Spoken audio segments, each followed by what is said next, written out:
have found the solution to record high food inflation. Wipe the stats away from existence. We have record high inflation, 40-year high. Food prices are up 11%, and more than half of Canadian families are worried about their ability to put food on the table. The Liberal solution? Erase more than 25 years of historical food inflation data from the StatsCan website.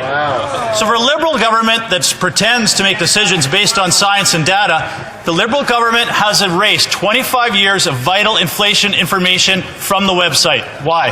Right Honourable Prime Minister for Foothills. They're not allegations. The Liberals are covering up their inflation record by erasing 25 years of vital food inflation data from the StatsCan website. The Prime Minister cannot hide from those facts. The facts are tripling the carbon tax will cost a typical Canadian farmer $150,000 a year. The facts are research has already said eliminating this data is making their research harder, and they no longer believe or trust the numbers coming from the Liberal government. Those are the facts. The Prime Minister can't hide from them.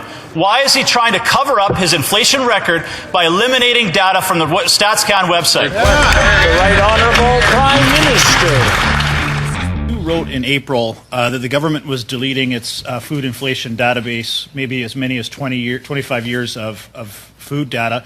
Can you tell me if the government followed through and did wipe out that data from their database? It did, actually. Yeah, it's as a lab, it's been extremely difficult and frankly frustrating to utilize StatsCan's data over the last several months. It's been very difficult to know exactly whether or not the food inflation data is actually accurate. We have partners at the lab allowing us to better appreciate what's actually is going on, and we've had meetings with StatsCan, but it's been meetings have been challenging, to say the least.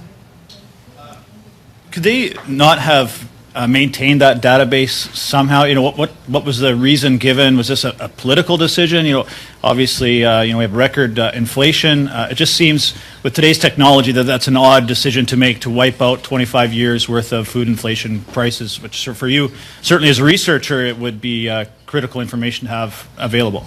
It would. There's lots of practices, reporting practices at StatsCan that really, I think, are questionable. For example, if you just look right now at the data that came out for October numbers, we still don't have the basket of goods for the month of October. We don't know if broccoli went up in October. We're still waiting for that data, and we saw inflation data come out maybe 2-3 weeks ago.